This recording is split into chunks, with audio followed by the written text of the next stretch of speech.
आजचा दिवस अगदी नॉर्मल सुरू झाला होता, पण शेवटी असं काही झालं की मला स्वतःलाच धक्का बसला. काय ते पुढे सांगतेस त्याआधी हाय एव्हरीवन. सकाळची सुरुवात छान पूजा करून केली. पूजा केली की मन एकदम शांत आणि प्रसन्न होतं.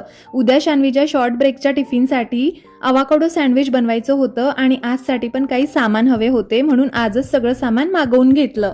अवाकाडो लगेच चेक करून घेतला, कारण कधी कधी ते कच्चं किंवा खराब निघतं. पण ब्रेड मी तशीच ठेवून दिली न पाहता. त्यानंतर आज मला दम आलूची भाजी बनवायची होती, म्हणून मी ते पण बोलवून घेतले आणि आजची भाजी खूप छान झाली होती. मग मी गरमागरम चपात्या बनवून घेतल्या. दुसऱ्या दिवशी शान्वीच्या टिफिनसाठी सँडविच बनवायचं होतं, ते करून घेतलं. शान्वी शाळेत गेल्यावर घरची कामं आवरली आणि मग मस्त केसांना तेल लावून घेतलं.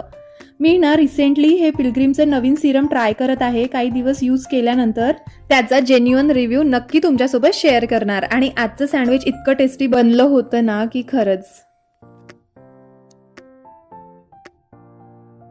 हेअर वॉश केल्यानंतर मस्त केसांना सिरम लावून घेतले. त्यानंतर ना ही गोष्ट तुमच्यासोबत शेअर करायची होती.